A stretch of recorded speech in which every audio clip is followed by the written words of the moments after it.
We are waiting.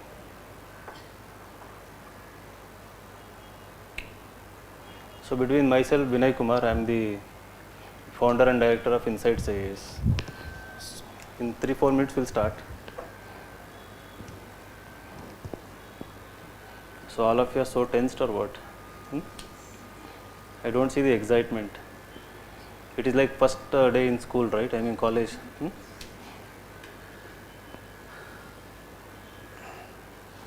Like, okay. So very good morning, everyone. How are you all? Fine. Okay. Once again, myself Vinay Kumar.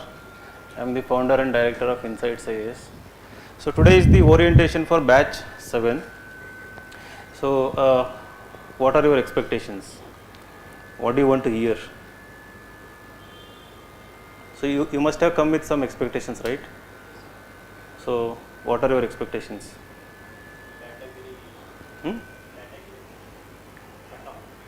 Cutoff. Okay, good. He is straight into business. He directly want to know category and cutoff. Okay, if you are interested, I'll talk about it. Then strategy.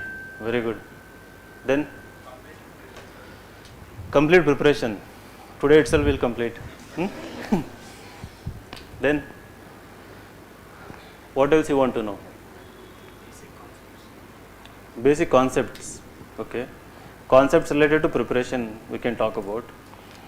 I cannot talk about basic concepts of the entire syllabus, right? It will take whole year. Then what all OGP provides? very good. So what all OGP provides? Definitely I am going to talk about it. Then Expectation of UPS. so what does UPSC expect from you people? Very good. Then how to choose optional. Very good. Any more questions? So it is better to ask questions in the beginning and then start the session rather than leaving certain questions unanswered in the end. Any other questions? How to do? How to do smart work. Good. Demand of UPSC, yeah. So he already talked about it. Yes. Then, yeah. Writing strategy. Good. Syllabus. Notes making. Okay.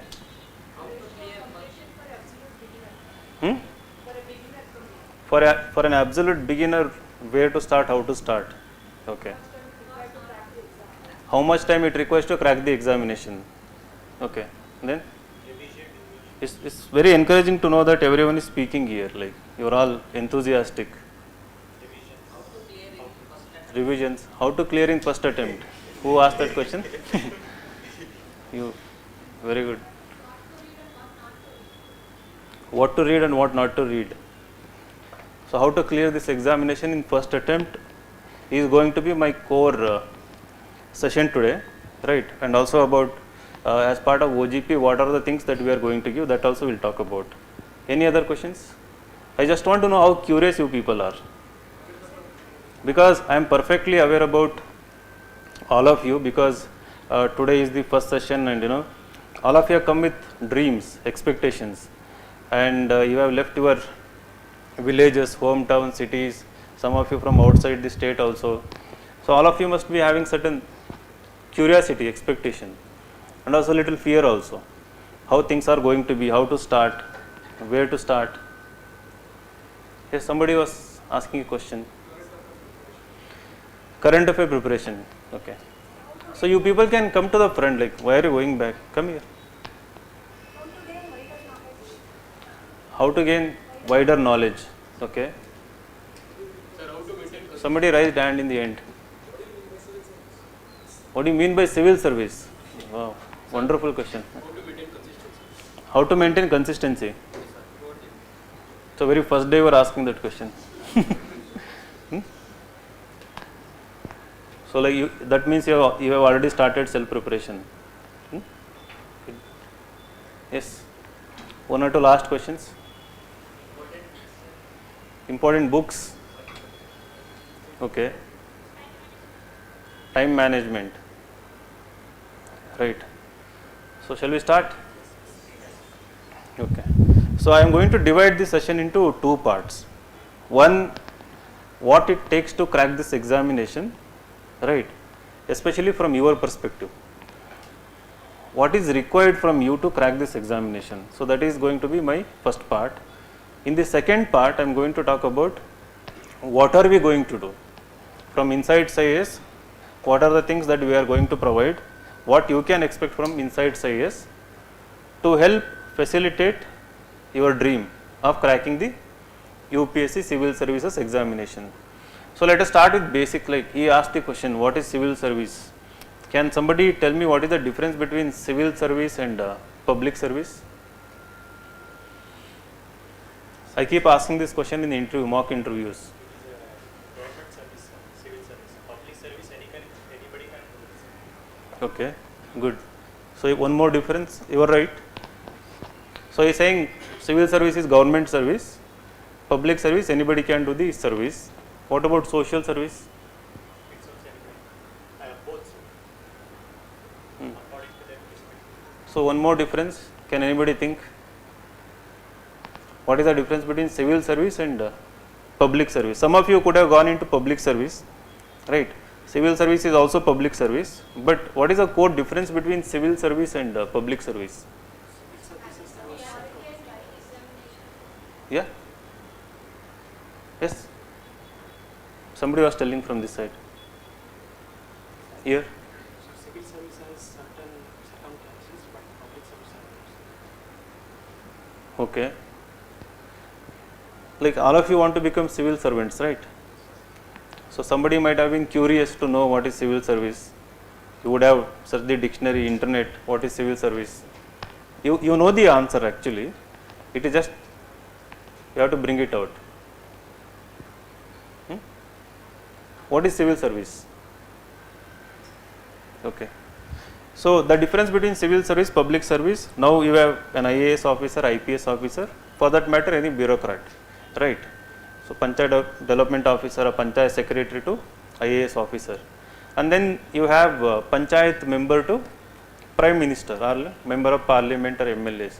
So what is the difference between these two individuals or these two categories? Public service elected by the people. Yeah. So as he mentioned, so public service is service for the public in general, right? So where you can be elected, unelected, you choose it as a, you can choose it as a career also, as a service also. But in civil service it is rule bound, right? You are given a fixed salary, there is a fixed term. As he said, you work under the government. There are certain restrictions about what to say, what not to say, where to go, where not to go, right? So you work under a boundary. So that is civil service. So there is a discipline to it. But of course there is discipline to public service also. But here you are going to be the permanent executive, right? So you are going to be there for, let's say if you crack for at the age of 21, 22, you are going to be serving the country for next 35 to 40 years. So now the kind of responsibility this job demands, all of you want to become IAS, majority. Maybe somebody wants to become IPS also, Indian Foreign Service also, but everybody sitting here wants to get into civil services. These top three services mostly, right? Anybody wants to get into IRS or Indian Postal Service? Anyone? No one, right? So everybody wants to get into these top three services. Now the kind of responsibility these jobs expect from you, right, is enormous, is extraordinary. So it's not an ordinary job. And the first step you have taken in dreaming about getting into this particular position must be appreciated. The reason is that there are vast number of people who are scared to even dream about thinking big, right? Now the first step you have taken, thinking big. ಅಲ್ಲಿ ಯಾರು ಮಾತಾಡೋದು? Ask him first. The second step you have taken is you have come out of the comfort zone, right? You have come out of the comfort zone. So the comfort zone was maybe your college campus, your home, your hometown. The second step you have taken is coming out of the comfort zone, coming to Bangalore. I am very sure, like you struggle to find your room, you struggle to get adjusted to the Bangalore in first few days, right? So that is the second step you have taken. Now the third step, you are already in the classroom listening to this orientation today. Now from this moment onwards, what needs to be done to crack this examination, right? So there are few qualities which are fundamental to crack this examination. Now you can ask me, like, who am I to talk to you, take this orientation. So I'll just briefly introduce about myself. So if you are already aware or unaware, so irrespective of it. So I started this institution in 2014, right, with like handful of students, around 20-30 students. So in the very first year, because of our kind of different approach to this examination, we got 5 ranks. So there were around 15 people who were writing mains in first year, and among them we got 5 ranks, including All India rank 8. So it was me alone who started guiding the students. Till 2017, I was the only individual who was managing everything, online, offline, and other things. So and then we started OGP in 2017. But 14 till last year, we have been getting ranks in an exponential way, mainly because of our focus on answer writing and more of active learning. So where you are not just spoon fed, but you are always given so much to do. Every day answer writing, every week there are prelims and mains test and everything. So now what happened in this process, there was always emphasis on the individual guidance from day 1 to till today. So I am available, and there are around 50 plus mentors are available for you people to give individual guidance. Now in this process of interacting with individuals, right, the experiences we have gone through is that there are certain individuals who are able to crack this examination either in 1 attempt or 6 attempts based on certain qualities, characteristics, and there were so many other students who could have cracked this examination, but they didn't crack this examination. And there is another vast pool of aspirants who every year come and join like this, but for some reasons in this process of preparation they get either distracted, deviated, or they leave the entire process. In some cases what they do is they remain hidden. They don't want to come out of their comfort zone. Again, you have come out of another comfort zone, but here you create another comfort zone of your own, your room, it can be your library or something. So where you don't meet the experienced people who could guide you in the right manner, right? So there are certain qualities that I learnt will help any aspirant, irrespective of which village you come from, which school, college you have graduated from, what kind of academic background you have had, irrespective of any kind of background, there is a roadmap, clear roadmap for everyone to crack this examination, right? When it comes to methodology, a roadmap, a framework to crack this examination, there is a definite way, but what is missing is that this ability or having certain qualities to go through that particular path, right? So are you getting this? The exam has a particular demand, and the exam, there is a way to crack the examination. It is not a fight in darkness.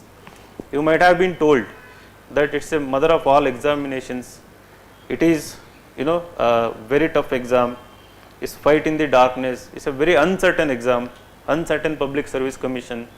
There is a small element of truth in that, I cannot deny that, but because of this individual guidance, where from our own guidance, we have been able to guide All India rank 1 in 2016, then rank 5, then rank 8, right?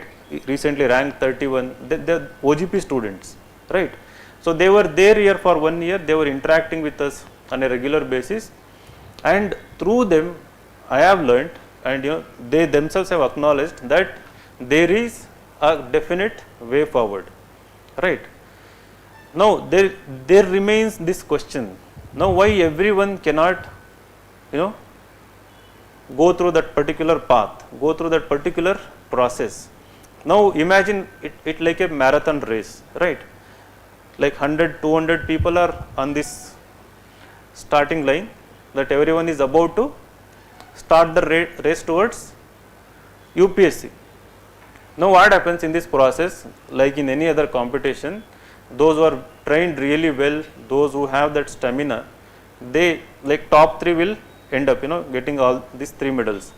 But in this examination what I see is that 98% of the competition is eliminated in the first few meters of the beginning or starting line itself.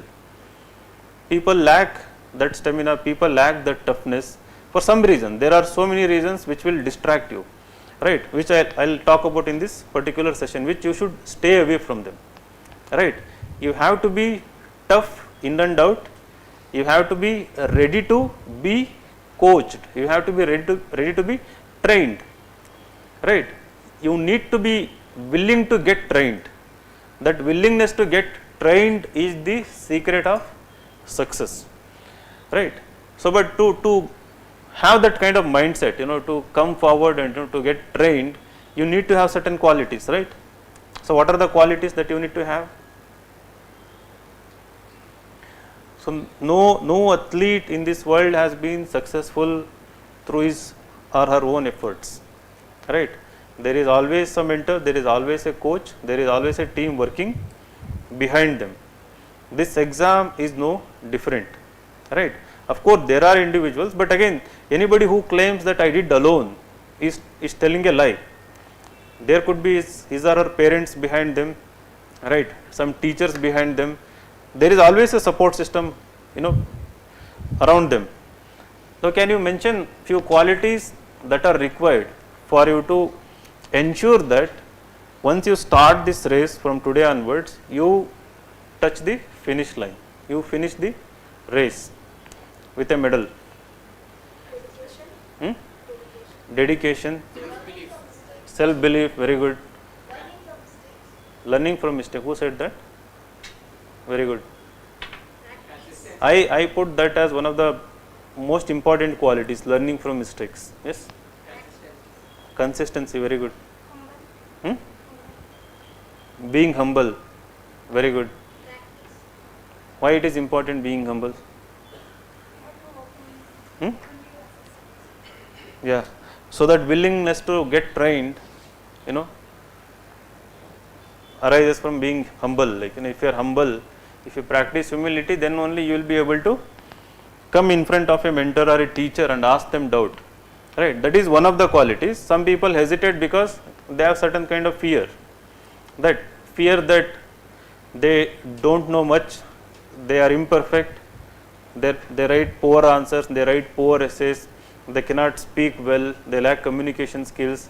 So some of these qualities prevent people from meeting their mentors, but nothing should prevent you, because ultimately you have chosen this path to succeed in this path. So you should be willing to go through every kind of experiences that are required to crack this examination, right. You cannot hide from something that you know that you have weaknesses, right. You have to start working on those weaknesses. What she said, self improvement, the keenness to improve is the key to success here. I am sure like many people will have these doubts. I lack communication skills, I cannot speak fluently in English, I cannot write anything, I don't know how to write answers, I don't know how to write essays will come later, right. I don't know how to understand editorials, how to complete current affairs. Everyone faces them, but the thing is, I am telling you honestly one truth, everyone including rank 31 Avinash or rank 1 Nandini, everybody had the same problems. When they started this journey, everyone, irrespective of how brilliant they were in colleges, this is a totally new journey for everyone, right. So what I try to say whenever people come for counseling admission, so whatever you study till graduation is totally different. Whatever you have been through till graduation is totally different. the kind of person you were while pursuing graduation, right, is not required today. So from today onwards, you have to change yourself also, not just learning, acquiring knowledge, you have to be willing to change yourself for the better. Every quality matters, every attitude, every ability, every skill that is necessary to crack this examination, you have to learn. So this is one central message I give in every orientation, that you cannot ignore your personality development, right. If that happens, the entire examination becomes easy for you, right. The examination is divided in 3 phases, you know that. There is preliminary phase, there is mains phase, and there is personality test. We call it as interview, UPSC calls it as personality test, right. Now it is a coincidence that we are starting this batch today on 26th, and yesterday mains got over, right. The people who started last year, so 2022 prelims, 2022 mains, yesterday got over. So there were 2 optional papers, right. So some of them will be coming to meet me and meet their mentors after this session to our cabin in that another building to share their experiences, how they performed, and just to get certain feedback, what others are feeling and all. So we have centers in Delhi, Lucknow, Hyderabad, Jammu Kashmir, here in Mangalore, Dharwad, one in Davangere. So we keep getting feedback from all over India about how the papers went. The people will be curious to know about it, right. Now for all of them who have written mains, the next phase, the next stage is the personality test, interview, right. This is the most dreadful phase for so many people. The reason is that in 20 to 30 minutes, in some rare cases 40 minutes, UPSC board, which constitutes of 5 members including 1 UPSC member as the chairman of that particular board, who are going to interview you after once you clear mains, are going to assess your personality, right, through various questions related to your life, your job experience, your college, your academics, your achievements, your hobbies, interests, right, any scholarship that you had. Based on everything they are going to assess. So that is the last stage, but the most crucial stage, because in 20 to 30 minutes out of 275 you can walk out with 206 marks. So that was the highest marks they gave last year. Before last year 215 was the highest marks out of 275 in the interview marks, right. Now I see one cannot directly get 200 plus now as you are right now, right. If I send you to UPSC interview, maybe there may be 1 or 2 exceptions if they were rigorously involved in college extracurriculars, all the stage activities, inter-college things, they may have the confidence, but majority of you will not have that kind of clarity, confidence, right.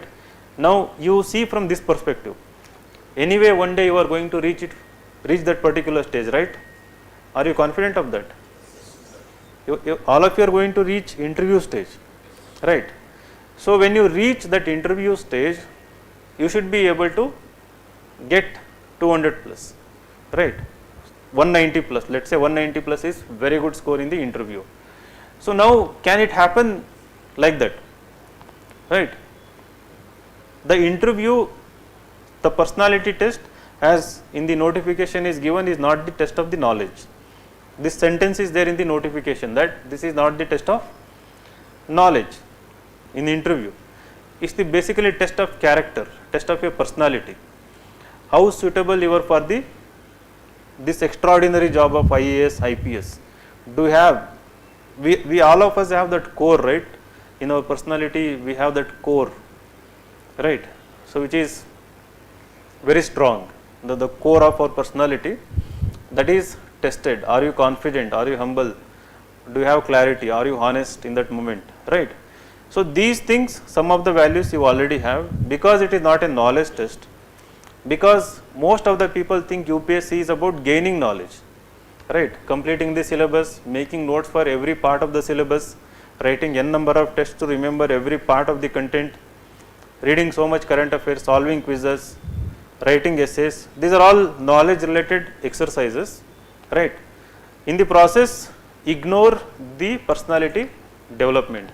So that is when what happens when they go to interview, barring few people, exceptions, who already have that kind of personality developed because of good exposure, you know.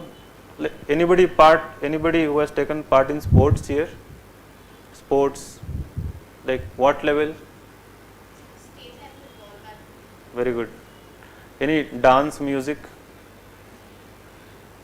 Good. What level? Every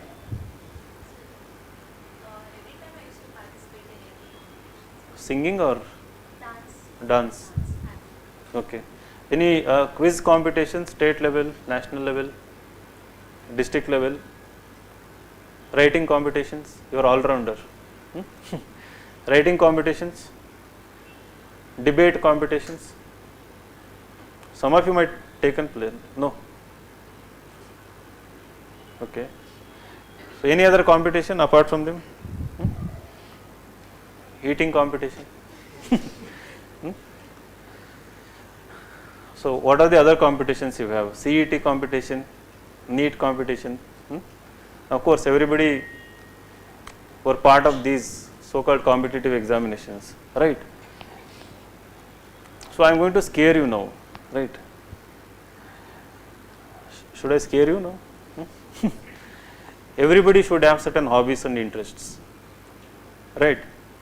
So without that, there are many dangers in this examination, that if you want to prevent yourself from distraction, deviation, hobby or interest is must, right? So that which can act as a stress buster here. You can do it for 15 minutes, half an hour, or once or twice in a week also, but definitely have a hobby, especially something related to reading and writing, right? Or it could be music, dancing also, right? But definitely not watching movies, right? Because that is a very common movie. I mean, you should watch movies, but don't put it as a hobby, right? But reading and writing, one of them. Blogging, you know what is blogging? So you create a blog, then you put your opinions about the issues, something like that. Related to that should be one of your hobbies. One of the reason is stress buster, right?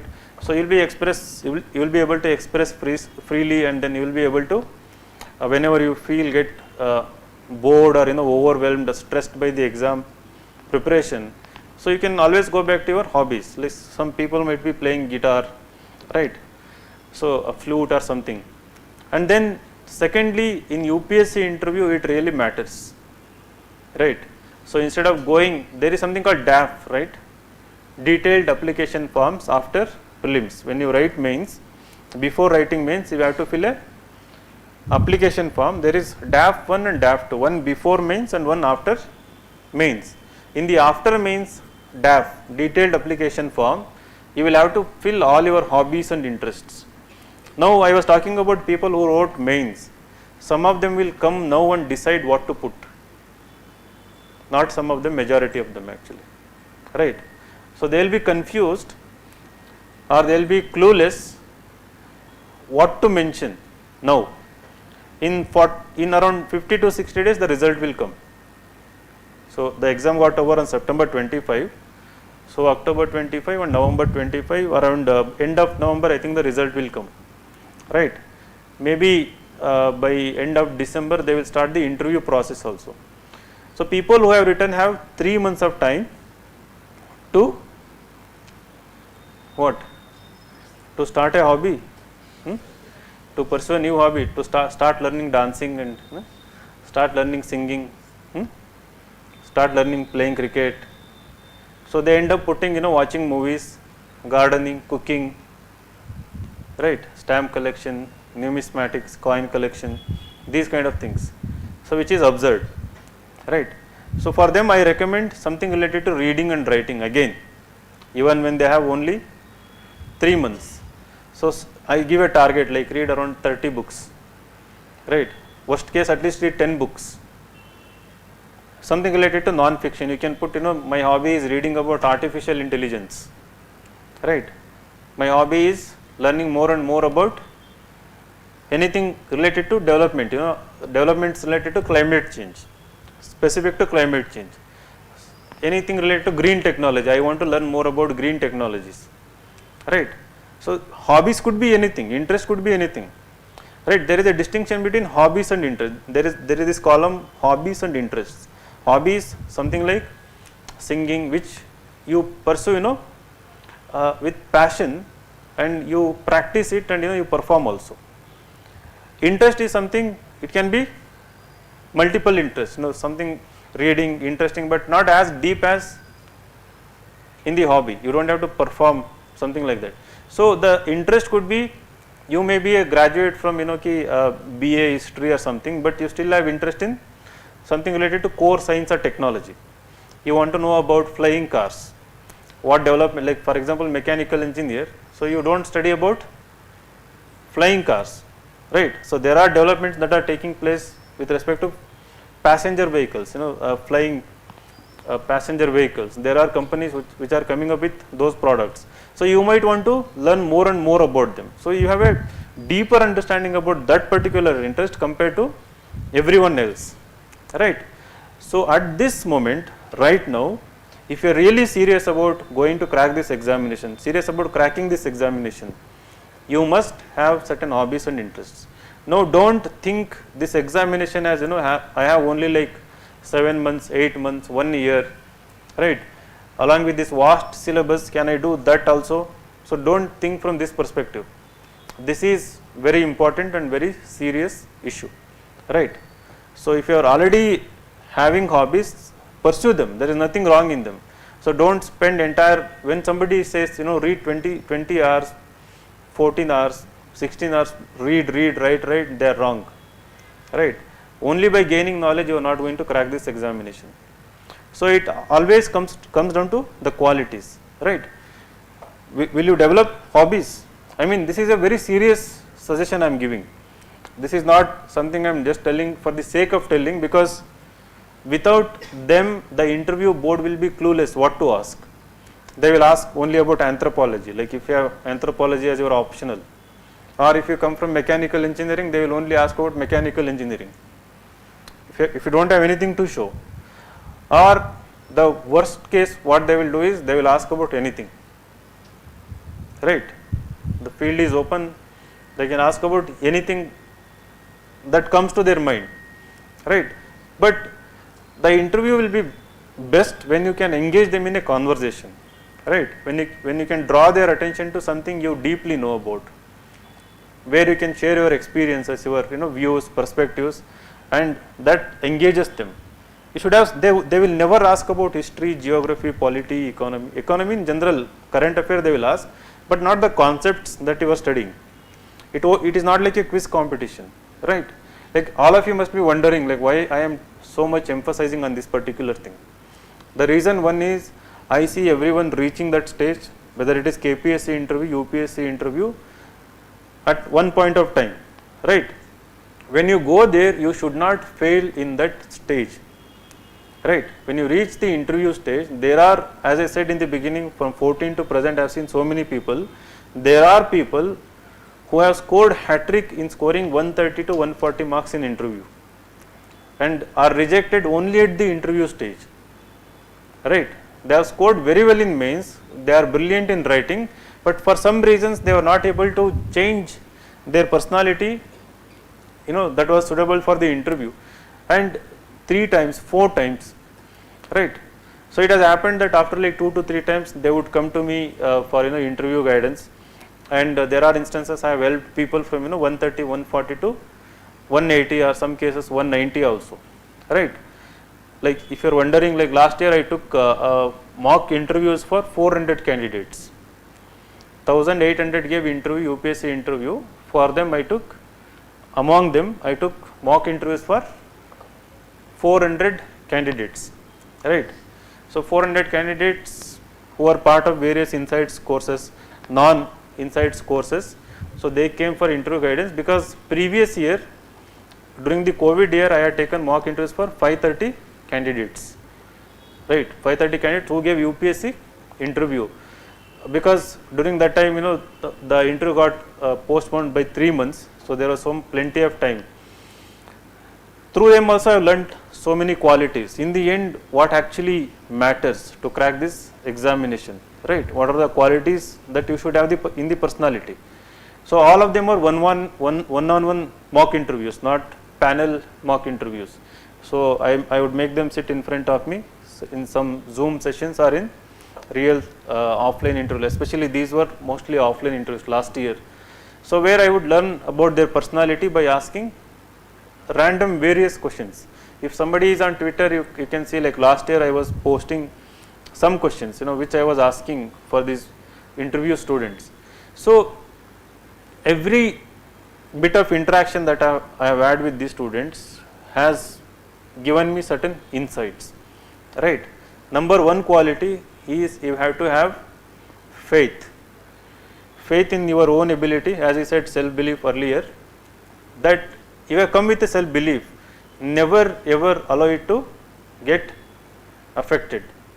There will be moments where your scores will not improve immediately. In prelims tests, in weekly test, in daily test, you will not understand certain concepts. Even if you have read, revised, you might have scored 90 percentile, 99 percentile, 90%, 9.5 CGPA, right? In 10th, 624 out of 625. In 12th, 95%. Here it is totally different. In our first test, you will not get more than 30%. It's very rare. Only 1 or 2 people will be able to score 40-50 marks out of 100 marks, right? Whichever be the subject, everything is going to be new. If you already come with certain preparation, you will be able to do well. But if everyone here sitting here is new to this process, kind of a blank slate, right? Everything starts from zero, and the process is going to be very difficult. So in those moments, when you compare that, I was a brilliant student throughout my school and college, but suddenly why I am not able to see improvement in my marks, good marks here. So never ask that question, right? Here it's a new phase, you are learning everything for the first time, right? You have to give yourself time, you have to have that faith that things will definitely improve with feedback from our side, with consistent efforts from your side, they will definitely improve. And you should definitely have faith in the institution, in the faculties, in the mentors. The mentorship program is one of the unique features of Insights IAS, which is professionally conducted. You can meet your mentors, and there are students who are even after OGP, so that we allow you to continue to be in touch with the mentors. Even the mentors are willing to guide you. We will never say that your OGP is over, your course is over, you never come back, right? So we always have faith in you, and you should always have the faith in the institution, in the tests we give, because just because it is located in Bangalore, don't doubt it, right? So you know that if you ask any IAS aspirant in last 6-7 years which prelim test series they have taken, they will mention our name along with one more institution, right? So there are 2 institutions, one ours and one more is there in Delhi, right? So of course that's also a good institution. So they keep mentioning. So this is not an ordinary thing, right? From Bangalore somebody achieving that. So here you will be able to give those tests offline. Here you will be able to meet people who actually prepare, read content and prepare those kind of questions. You will be able to meet people who will help you how to solve those kind of questions here, right? So for that you should have faith to come and meet everyone. Secondly, that humility, right? 99% are humble, what I have noticed. So I rarely see any one arrogant person in the earlier phases. I used to see 1 or 2, but at least not in front of me, right? Not in front of our faculty or mentors. If you are arrogant, they will catch you, right? In the interview 100% they will catch you. If not interview, because of your arrogance, you yourself is going to fail in this examination, right? So what arrogance does to people is that they stop improving. They think that they're already the best version of themselves, they know everything, right? What humility does is that it will keep reminding you that you are still imperfect, right? There are better people than you, there is so much to learn from life, there is so much to learn from others. If you have this humility with you, where you don't bring ego in between, right? The ego should be thrown out till you attempt, till you gain the rank. What happens in this examination is that unfortunately failures make people humble here. Some people come with so much arrogance, so failures make them humble. So you don't have to wait till you fail, right?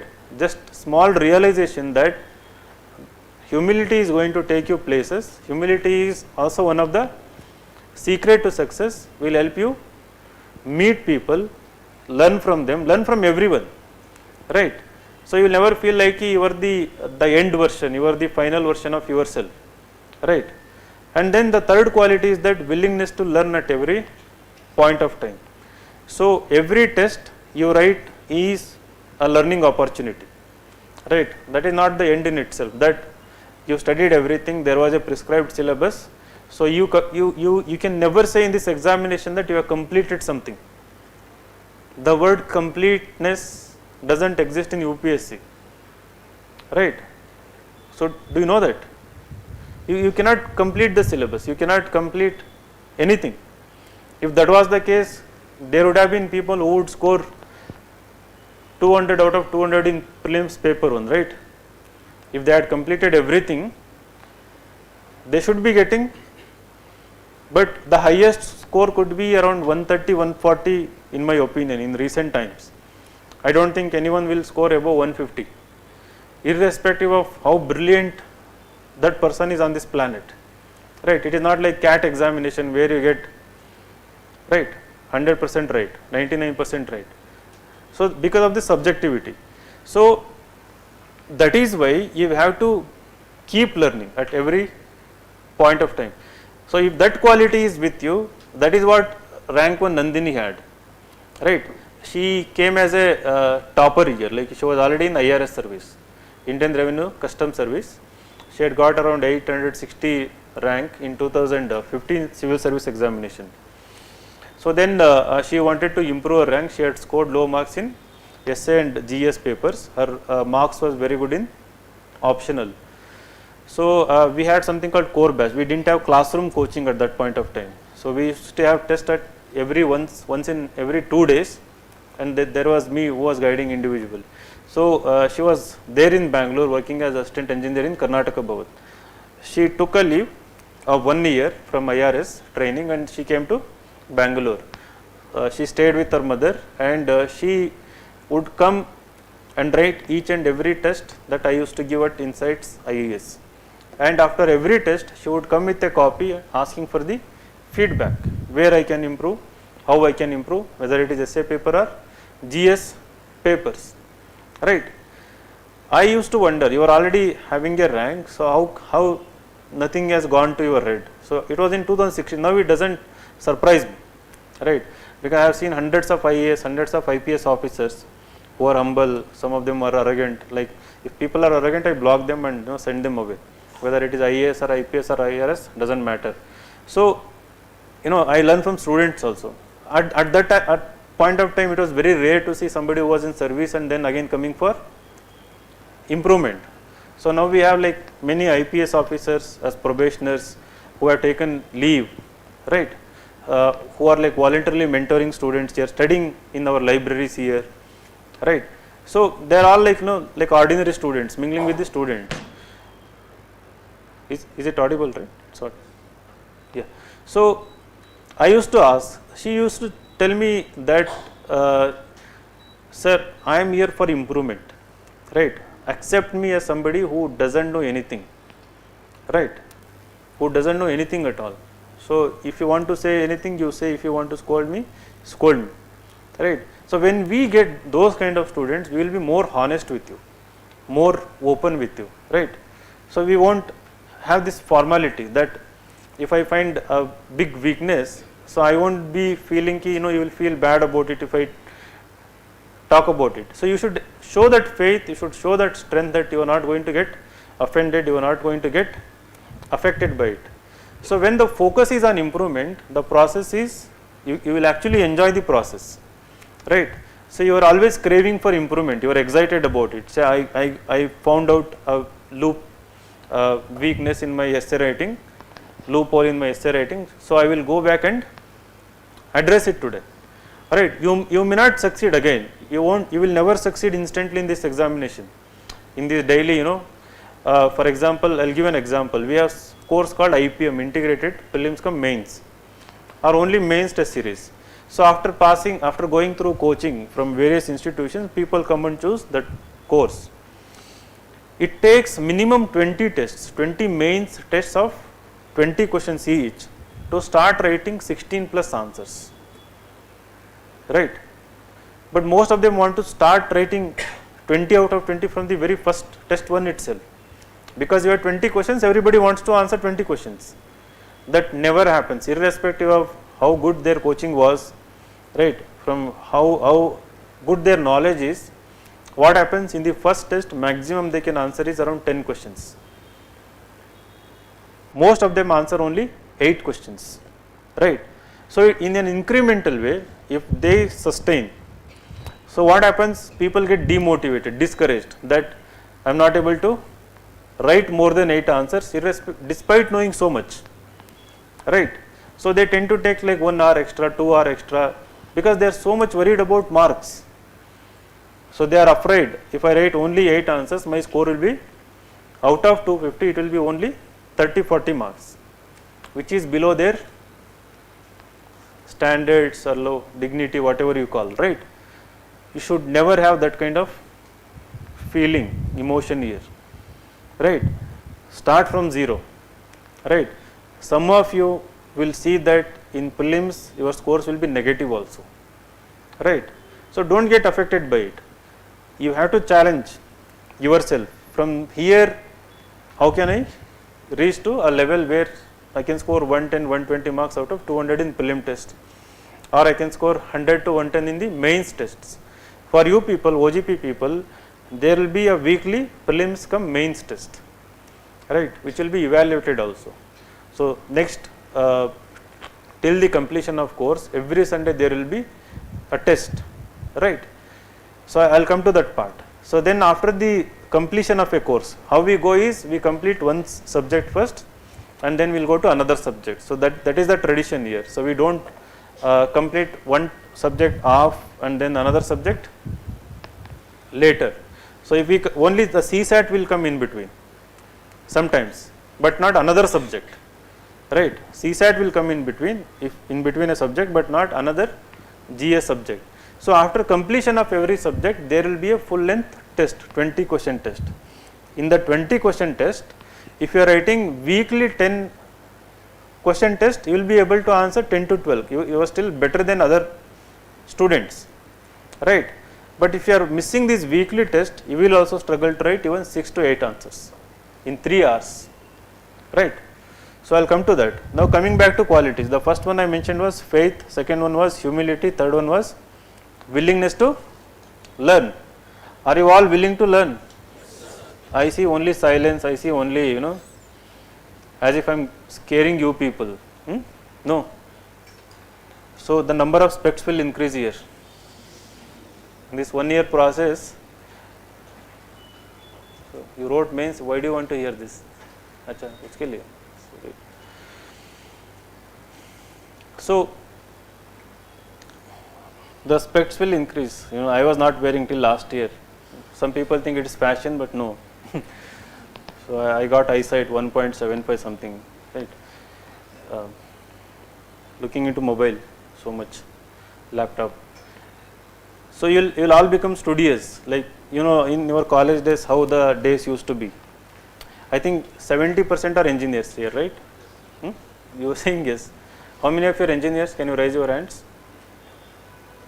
Yeah, see, 70%, right? So how many of you are BSc graduates? Good. BA graduates? or MA graduates, postgraduates? Oh, very good numbers. So yours is post graduation in Fisheries. Fisheries. fisheries. Good. What about you? Botanies. Botany. Some of you who raised your hand here, post graduation in Microbiology. microbiology. Yours? Botany. Yours? Physics. Good. Physics is not optional, right? Don't go with physics. Yes, yours? Huh? Agriculture. Good. All of you are related, right? All of your cousins. Agriculture is fisheries, botany, microbiology, all biological sciences. You are odd man out, odd girl out. So what about others, postgraduates there? Who is English literature? Good. First attempt guy. Yeah. Agriculture, good. MCom, okay. Huh? Physics. You have a friend here. Physics, pink. Yes. MBA, good. Whose wall is? Oh, another cousin. Who? Oh, good. So can you call chemistry, physics as cousins? What about you? Chemistry. So you already knew each other, or from same college or what? Same college. Which college? Maharanis Mysore. Okay. In the end, yes. So did you observe 95% of girls who are postgraduates here? Only one boy and two boys, one English literature and one MBA. Good. So the higher education, your role, I mean your participation is increasing. Why is that? Huh? So not men disempowerment. Okay, good. So yeah, so I was asking this question. So the reason is that I'm going to tell you one very harsh truth about this examination.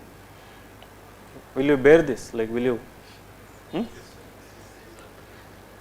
So my suggestion, sincere suggestion for everyone sitting here, 1 year you give this examination as if this is the last year of your life.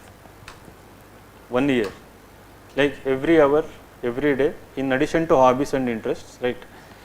Prepare for this examination that you don't have anything else to do in your life. Take it as your full-time job, full-time passion, right? Like 1 year, all it requires is 1 year, 10 to 12 months of, very intense preparation. Beyond that, it doesn't require much of preparation. So to cover fundamentals, to cover your optionals, do that. Once you do that, right, next year either you join a job or start pursuing higher education. Those who want to do post graduation, definitely do. It can be distance. My suggestion is full-time course, right? I mean, you can take 1 more year if you want, even more better preparation, right? So they are already going for higher education or what? Right. Okay. So in the reason is that I have seen many people getting stuck in the process, right? It's very difficult to come out of it. Once you join higher education or once you join a job, continue to give this examination, right? If you don't make it in one attempt, you can try again. So once if you have prepared for 1 year, let's say with 12 to 14 hours of preparation including certain hobbies and interests, the next phase you don't have to give like 10 hours or even 8 hours, right? Around 6 hours of preparation, updation, revision of what you have done, regular giving of mock tests is sufficient actually for this examination, right? So worst case scenario, 2 years of full time preparation, 3rd year go for higher education or for a job, any job based on your graduation or your interest, hobbies, whatever job you can get, you should go for it. Again, start pursuing the examination. I am not asking you to stop dreaming, stop giving the examination, right? So the reason is that So that is one of the biggest source of stress for vast majority of aspirants, that after 1 or 2 years you start feeling that I am not earning, right, I am still dependent on my parents, that I have to ask somebody for the money and these kind of things. And higher education, the reason is that in interview the higher education is for some reasons is being rewarded, right. The reason is that the higher you go in terms of education, they see you as more matured, right. I think for BE, those are done MBBS and BE, it's okay, I think you don't have to, but for those who have done BA, BSc, BCom or something, it's better to do higher education, right. So in interview it is rewarded. So think about it, right. So coming back to where, yeah. So Jaydev, we had a session with Jaydev. He got rank 5. He was a classic OGP student who joined from National Law School. He directly came to Insights AS, joined OGP program. And he was the one who sent Avinash next year, right. So who came here, who secured rank 31 in first attempt. Jaydev got in second attempt. So in first attempt he could not clear prelims. Second year he joined the core batch, right. Core batch is something where we don't teach anything, it is just about answer writing practice. So every once in 2 days or 3 days we will have mains test plus prelim test, which we will keep giving, like around there are like 80 to 100 such kind of tests. So he was part of that. So we had a session with him. So he gave an interesting insight that how did he manage to focus. So I had seen him totally undistracted. He would never gossip about anyone. He would never talk nonsense with anyone. He meant business, like little talk, more of doing. So he was so clear in his head what to do, what to pursue. And even when he had to wait outside, to meet us, he would write an essay, he would write an answer. He would solve a quiz. He'd do something about preparation. So not like wasting time, reading something or talking something. So here I asked, like, how did you bring that focus? He said, sir, I basically took this whole preparation. I mentally prepared myself. I conditioned my mind to believe that this was my full-time job. I am not being paid monthly salary, but I took it as a job, right. Now, is there anyone who are doing any kind of work here? Are you employed? Were you employed before? Anyone? Okay, where were you? In where? Yes, sit down. Very good. Which company? Okay, so very good. What about you? Good. So what was the job timing? 9 to 6. Sometimes it would extend 7 o'clock, 8 o'clock, and then you had to leave home at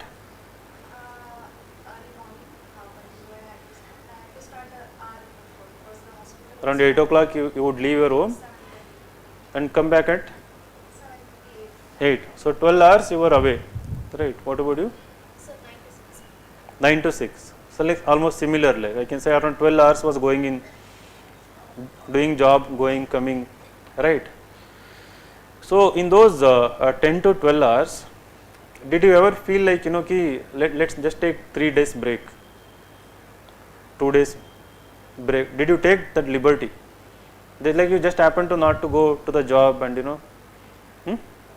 no, right? Why?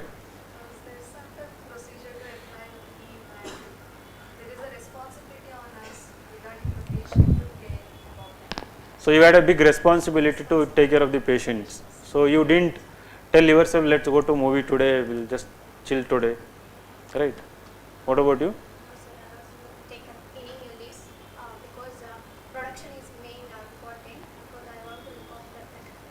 So again you had that responsibility, right? If you didn't go, that work could get affected. So you had that responsibility. So now I am asking this question, can you feel similar responsibility, that's a very important word, in your preparation also, right? When you feel like, in office you won't take 1 hour, 2 hour break, right? You cannot just walk out at 11 o'clock, right? Maybe in companies like Google, Microsoft, they may have that culture, but Here you don't do that, right? Aspirants do that, right?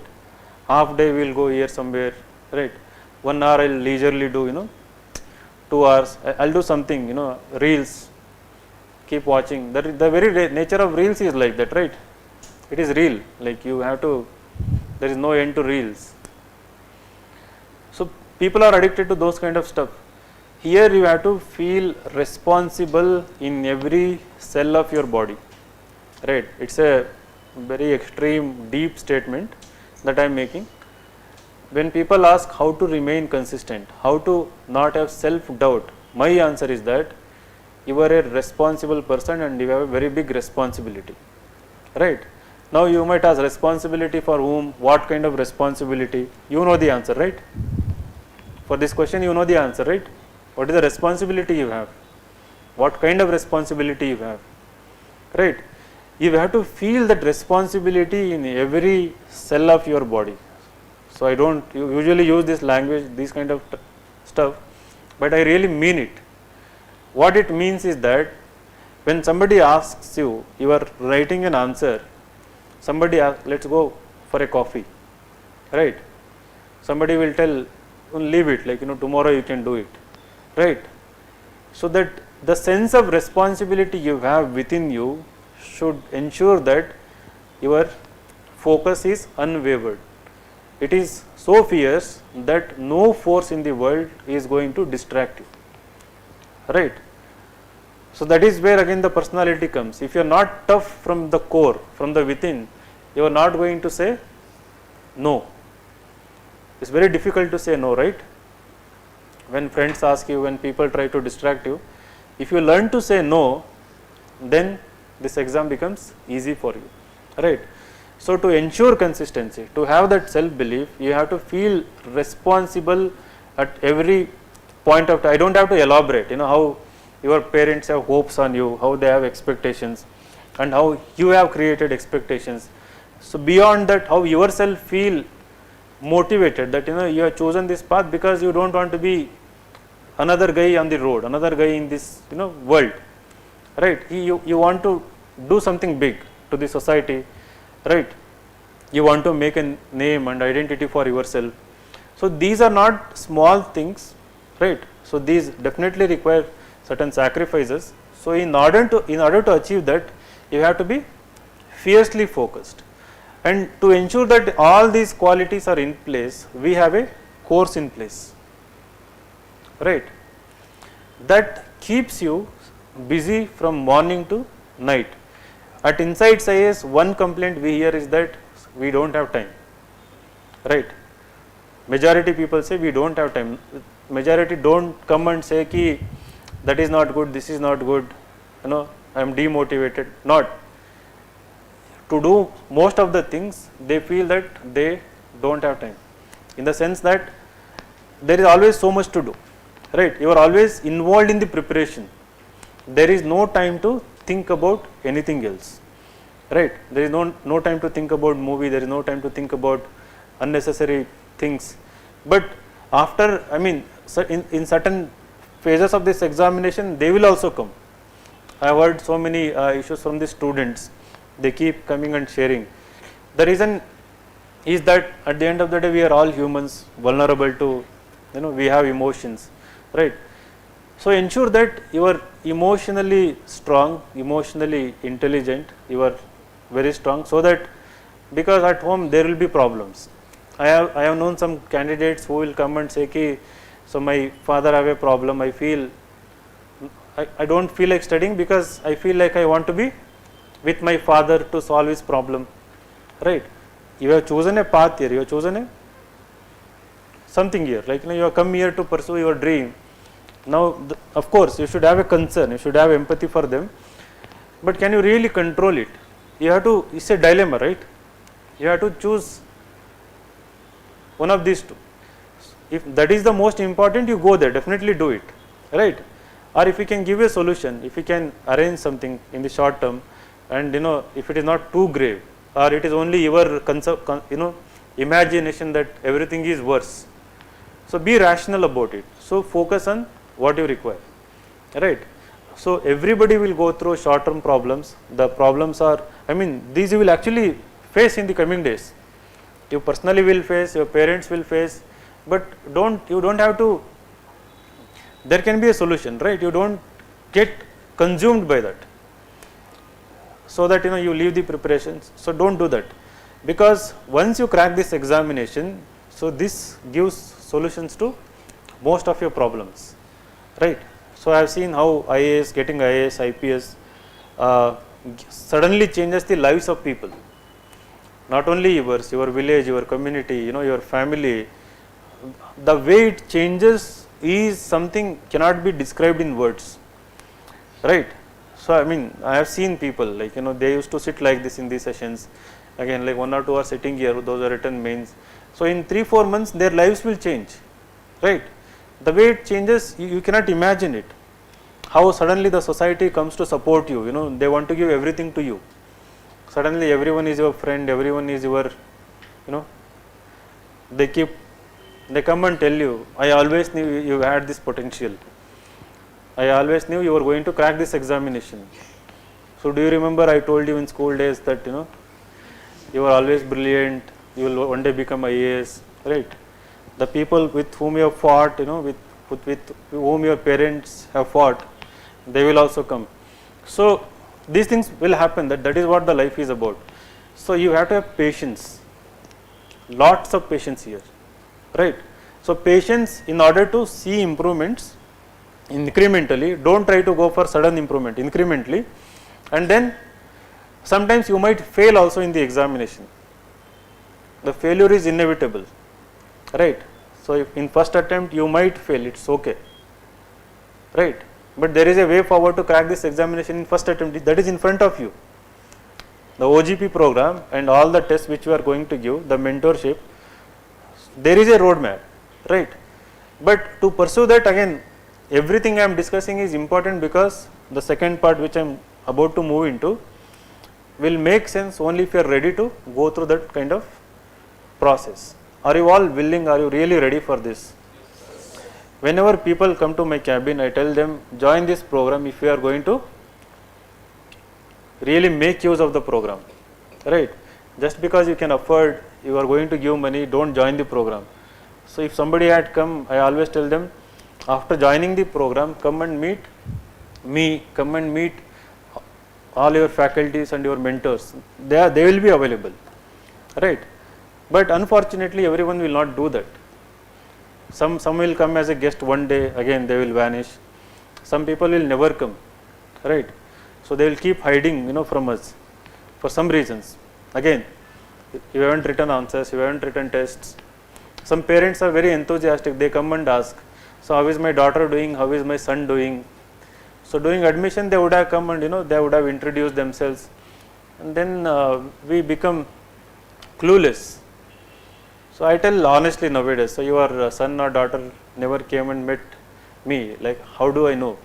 If you want to know the progress, the portal is there, where all your test scores, everything will be recorded, so that can be seen, right? But if people after seeing in media and other things, they think that I am somebody who will create a topper, right? Like a sculptor, will shape. So it's not that simple. 99% depends on you people, right? If you come with these kind of qualities, right, and if you, I tell people, if you have a personality for it, and if you are good in optional, in one attempt I can create a topper out of you, right? It's not a big secret. So if you need to be good in optional subject, you need to have that kind of personality, some of the qualities we discussed, then it's a very easy process, because we know that there is a way forward. So since beginning you are hearing like there is a way forward secret, right? So the most important stuff I have addressed. Coming to the second, what it takes is, you must understand, master your basics, right? The teachers are in the insights, teachers are going to teach you both basics and advanced content for every subject, right? And every one of them is willing to listen to your doubts in the classroom itself, right? If you want them to repeat 3 times, 5 times, they will repeat 3 times, 5 times till the concept is clear to you people, right? And our teachers are someone who will be available after the class at the institution, right? So they are not temporary people who they are in-house faculties. That is speciality of insights, that they will teach here, they will go to another institution or another, not like that. So in rare situation they might be in Delhi or something, but still they will be available on call, but after the subject they will be available here. So you should be able to meet them and clear your doubts. The basics, what happens, because people think this is an IAS exam, they ignore the basics. We keep telling you read NCRT textbooks, they ignore NCRT textbooks. After the completion of every class, there are 2 to 3 things you must do. So in 3 to 4 hours, what they do in 3 hours class, the teachers will teach, they will give you a test also. So there will be MCQs test and there will be one question for which you have to write answer. So whenever you come to the next class, you have to read the previous class to answer the question, right? So we make it a point that either you should answer the question in the classroom itself, or the question is every day uploaded in your portal, in your dashboard. You should go back and write that answer. Preferably try to write it before the class itself, and that answer must be evaluated. You should get it evaluated by your mentor, right? Once or twice in a week you can meet your mentors, you can take these answers and you can take your test scores also to seek them solutions, how to improve these. And if you are not understanding certain concepts in your NCRT textbooks or any textbook, you can also go to your mentor. Most of them are able to answer. So specialist in multiple subjects, if they are not specialist in economy, they will be able to send you to another mentor, right? That is also there. So the one, you have to revise the class notes, note down each and every word they teach in the classroom. So most of the teachers teach you concepts, either give you PPT or narrate notes in the classes also after teaching the concepts. So you note down everything. After noting down everything, 1 hour you go back and revise your class notes. After revising notes, you have to compulsorily read NCRT textbooks. This is something non-negotiable, right? Whichever be the subject, whether it is science and tech, whether it is polity, economy, geography, society, general science, environment, art and culture, ancient, medieval, modern history, world history, anything, you have to go back and compulsorily read it from NCRT textbooks. Now, first time when you start reading NCRT textbooks, because you will start with like 6th, 7th, 8th, you will be able to understand the concepts. While reading NCRT textbooks, you will notice that most of it is taught in the classroom itself, right? But you will also come across certain keywords in the NCRT. In the first reading, be little curious about knowing more about those particular keywords, right? So don't take them for granted, thinking that they are easy concepts, they are like usual words. What happens is that why NCRT is more important. The reason why we keep telling you NCRT is more important. The reason is that NCRT is the framework for your syllabus. What I mean by the syllabus that UPSC has given, the 4 papers in mains and the prelims, they have just given the keywords. They have mentioned history of India and the world, right? Now, where will you stop reading history of India, right? So whatever class to 12 the NCRT covers, the topics, right? So that is the end of history of like geography of India or world or history of India. So the topics that are there from class 6 to 12 are your guide basically to cover each and every area of the syllabus. But you have to go bit deeper than that, right? So you cannot just rely on the content that is there in the NCRT. You cannot write 250 word answer if you just rely on the content. So maybe in some cases geography you can rely, but still the UPSC questions will have more than one component. In mains and in prelims, where you need to learn bit extra more details. Those details teacher will be giving in the class, but in addition to that, what actually matters is how much curious you are while reading either class notes or the NCRT textbooks. Whenever you come across a keyword, do little bit of searching and note down the extra details. Just the introductory part of Wikipedia or Britannica Encyclopedia or any source that you are referring, just like few lines, few extra lines, right. One is revision of class notes, second NCRT. The third most important thing in a day you have to do is that after every completion of chapter or any part of syllabus, compulsorily go through previous year question papers, right. Previous year question papers are your ultimate guide in this examination.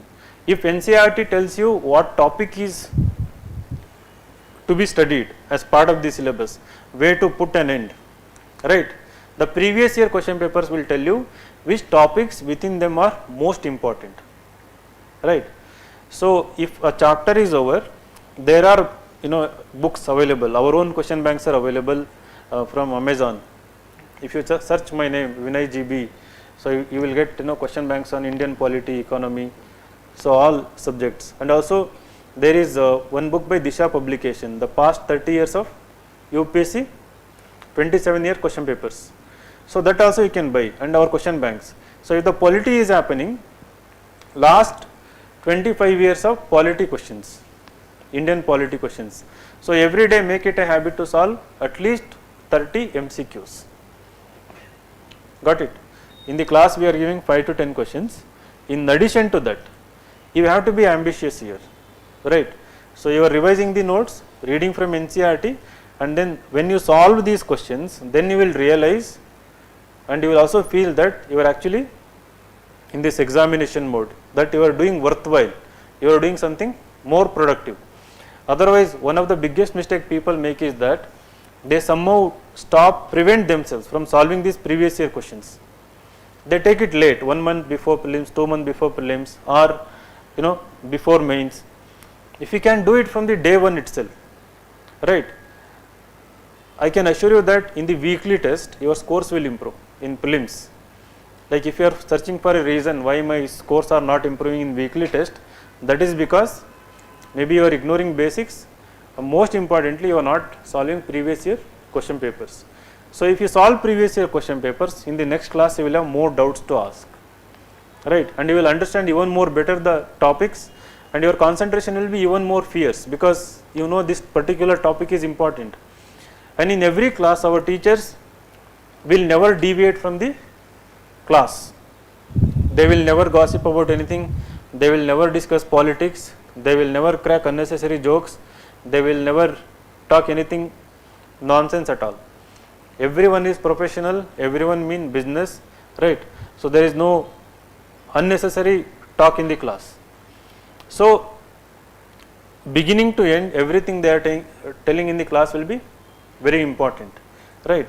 So within them certain things will be even more important, and the class, how we designed OGP is that every class will have, they themselves will discuss previous year question papers.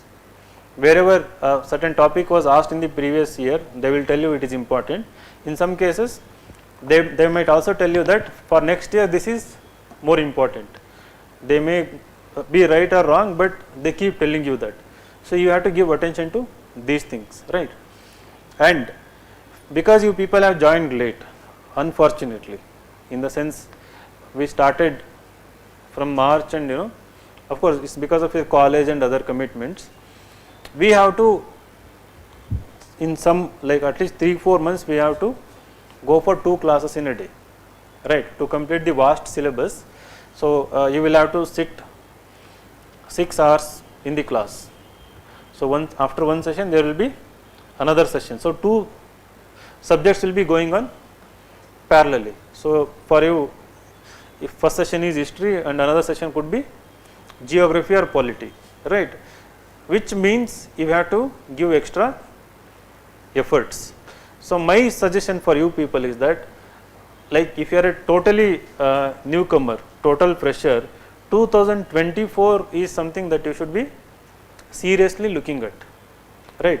23, if you intensely do this OGP program, do every test, still you will be in a position to clear prelims, right, write answers for the mains examination, but I am not sure about how you are going to manage optional subject, right. So now what happens, after 6 to 7 hours in GS classes, it's very difficult to sit another 3 hours in optional class. If you want to join coaching for optional, if you are coming here with the completion of optional, then it is fine. But if you haven't done that, sitting 9 hours, any optional will be having at least 4 months of classes, right, in any institution, minimum 4 months. Someone will stress to 6 months also. So it becomes difficult for you to, I mean, it doesn't make sense, right? Sitting in the classroom whole 9 hours, where will you get time for self study? So my suggestion, just focus on the GS part as of now, right.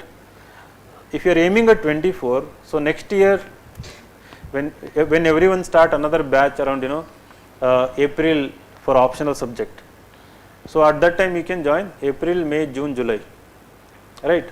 So during those 4 months you can join optional coaching, and then August onwards focus only on the answer writing program, only answer writing for 24 attempt. So by then you would have completed most of your basics. So after that you can join the main test series, or there will be a entrance test for the core batch and for IPM scholarship also. Those who come in top 20, 30, 50, we give free seats, huge discount like 50-60%. So you can go for it, money is not an issue. By 24 you will be ready both in fundamentals and in the skills answer writing, right. So this is one kind of suggestion, but if you are extraordinary, that if you have come with optional preparation, if you think that you can somehow pull it up, right, do optional, like you can stress till 14 hours, 23 is still open for you, right. But if you feel confident about clearing prelims in 23, right, irrespective of whether you have completed optional or not, you should give your prelims, right. But never give prelims only for the sake of experiment, that or experience, that I want to experience how the exam is, let me just try it out. So don't do that, don't waste your attempts. So provided you are confident, after prelims somehow still you will have 3.5 months, right. Of course it will be very difficult, but if you are already very good in GS, somehow you can go for shortcut in optional. The shortcut I recommend people is that solve last 10 to 15 years of optional question papers and 70% of preparation is done, right. But for that you should have ability to understand concepts on your own. So most of the optionals, what happens, from last 10 years 70% of it is repeated, right. Worst case 50% is you already know the optional question paper. In all the optional subject you already know what 50-60% questions are going to be repeated, right. So that is, somebody asked like what is smart preparation. So that is the smart preparation. Instead of going behind bulky books, coaching institutions, so if you can master last 10 years of optional questions and answers, so you are already 60-70% prepared for the optional subject. So if you can do this from now itself, still 23 is your attempt, right. So that we can decide later, like are you okay to give in 24, or like 23 is like do or die attempt? 23 is do or die, who said that? Why, what happens? Okay, 24 you don't want to give. Okay, 23 parents have given a deadline or what? Huh? Acha. So there is no pressure or there is no compulsion. Okay. No, some parents, especially for girls, they give ultimatum that I am giving you 1 year, 2 years, go do whatever you would have persuaded them, right. So they will tell 1 year, 2 year I am giving you, do whatever you want to do, and then you should come back, right. So that is not how it actually runs, right. you should definitely aim for 23, be ambitious. I mean, that is up to you, right? I am telling based on the experience. I don't see any sense in spending 9 hours in the class. If you cannot do self study, it is very difficult to crack this examination. How will you read for the weekly test? How will you read for the monthly test if you don't have time to go back and read? Okay. So after these things, what are the other things important? Somebody asked about current affairs. So Insights IAS current affairs is again known for quality, and it is the most read current affairs by all the IAS aspirants. So one more source is there, you know the name, right? So you stick with Insights IAS current affairs. The reason is that we have in a way scientifically designed it in a way that there are daily prelims quiz, there is mains questions which we post based on the current affairs, which we call it as secure initiative. A word of secure initiative, seen that on the website. From daily editorials we give you 6 to 7 questions. If there are 2 important editorials in the Hindu paper which are directly related to the syllabus, from them we frame question, right, and then we make you read that editorial and do extra bit of research and then frame your answer. This is mains oriented activity based current affairs. So we give you question, you read editorials, you frame your answers. Similarly for prelims we post 20 current affairs questions every day. There are 3 initiatives. One is known as QED, QUED, questions from editorials. We frame multiple choice questions from daily editorials, 5 questions, and then there are 5 daily current affair questions from that day's current affairs, and then there is one initiative called as RTM, revision through MCQs. These are 10 MCQs from previous day's current affairs, right. In a day these 20 current affairs cover most of the current affairs of the 2 days. So in a month you have nearly 500 current affairs questions. In a month you have 500 MCQs, right, and mains questions around 200, like around 150 mains questions will be there from current affairs. Plus these 2 are activity based, like where you are not passively doing, you have to read, remember, and then take the test to see how much you can think about them, how much you can retain about them. There is another initiative, we collect current affairs from various sources including PIB, multiple newspapers, and daily post our current affairs with bit of analysis. So it is a daily current affairs initiative. So these 3 initiatives cover each and every corner of current affairs. They will not miss a single event, right. So if you stick with one source, and then for you there will be weekly current affairs class. For OGP students there will be weekly current affairs class. In the classroom a teacher will come and teach all the current affairs of that particular week also, right. So first do the quiz, right, and secondly compulsorily read newspapers. It can be Indian Express, The Hindu, Live Mint or Deccan Herald, any paper. You must read the editorial part.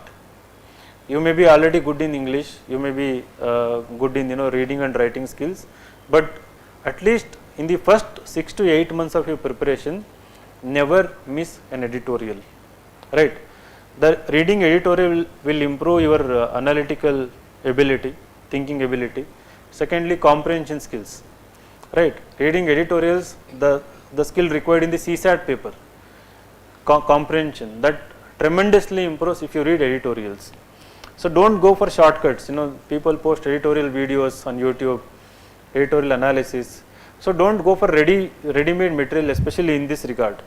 You should develop the ability to read on your own, understand on your own, right, formulate your own opinion on your own about these editorials. If that is not happening, then it becomes difficult to crack this examination, right, especially in mains and interviews, it's very difficult. If you start reading from now, in like 1 or 2 months you will start understanding, and you will also start loving editorials, right. So don't avoid, don't refrain yourself from not doing that. So when you start reading them, you don't understand anything, and then people stop doing it.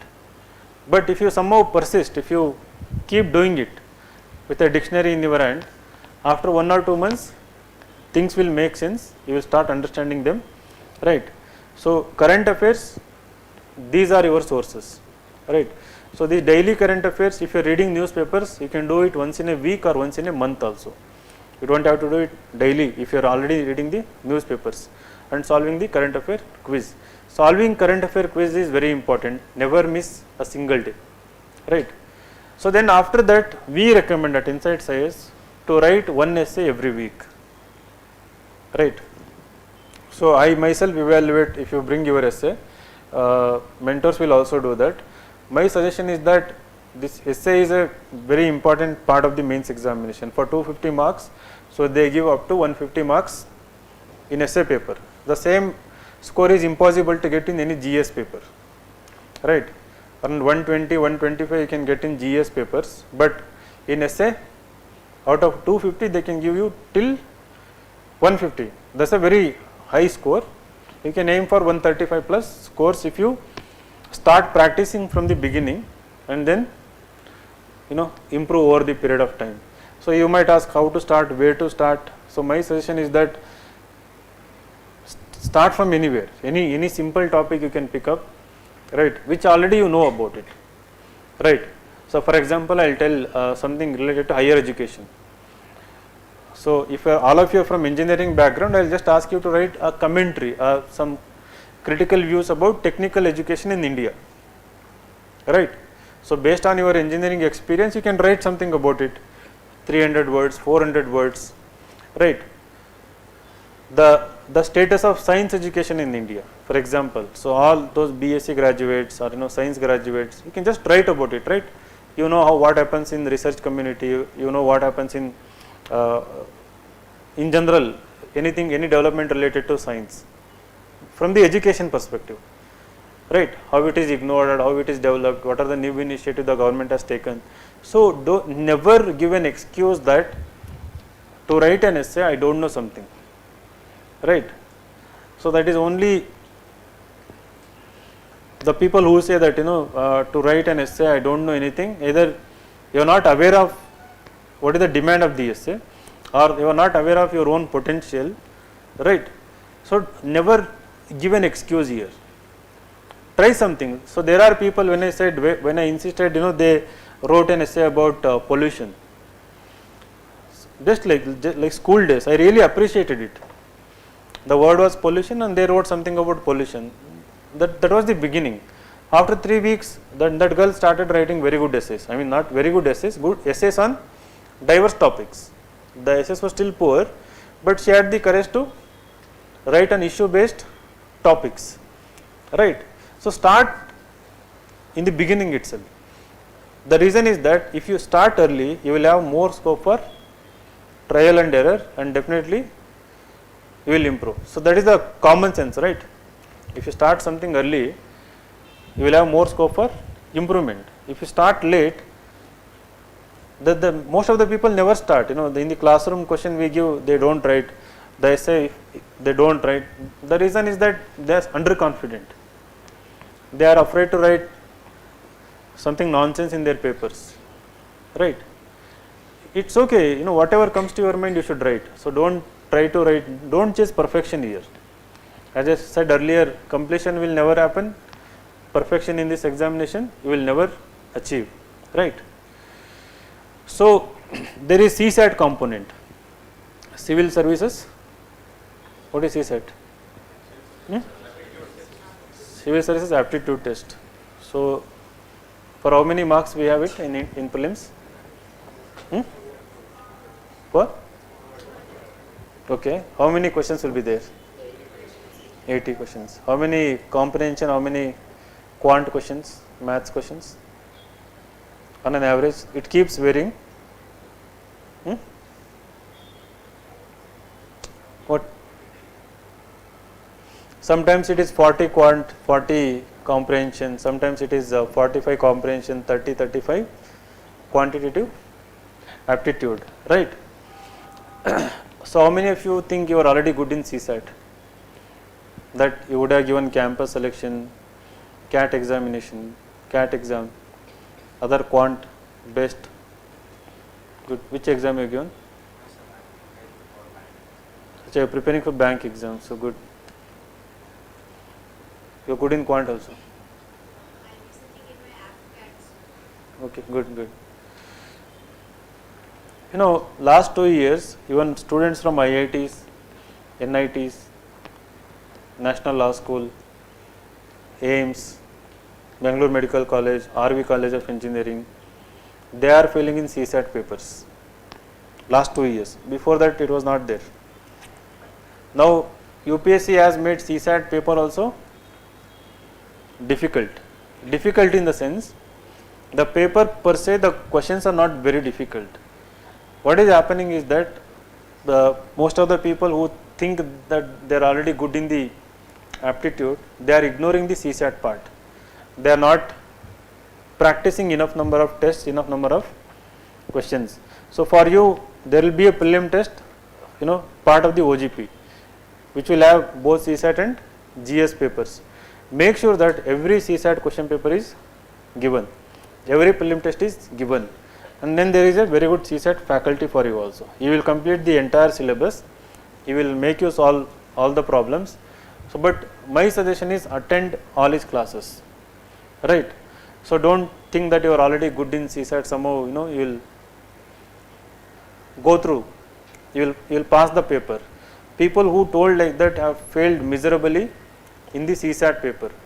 Every hard work you do for optional, GS answer writing, essay, attending all GS classes, notes making for each and every topic will go totally waste if you don't concentrate on the CSAT paper, right? I am telling you, this particular these few seconds where I talked about CSAT, right? Some of you will remember after giving prelims next year or prelims in 24 or 23. Vinay sir had told me in the class that it is important. Somehow I ignored it. This is recurring theme in my career. I should have listened to you last year. I should have come to you, right? So don't ignore the CSAT paper. So for every subject you have good faculties and mentors. You can book a slot there through your dashboard, and sometimes you can directly meet them also. So they will be around here. So ensure that you meet each and every mentor that is allotted to you, right? So these are some of the broad things I wanted to convey, and just for a comparison, I'll give you why choosing OGP has been important to you, why it is important. I keep going to Delhi. So in Delhi, there are big institutions, people have taken coaching from there. Whenever people come, I ask 2 to 3 simple questions. Have you completed Ncrt? Most of the people say no. They didn't have time to do that, or nobody told them, nobody emphasized. People might have told them, but people didn't emphasize them that is important. Here we will make you read Ncrts, because the prelim test which you are going to solve cannot be solved without reading Ncrt textbooks, right? Secondly, second question, how many answers you have written so far?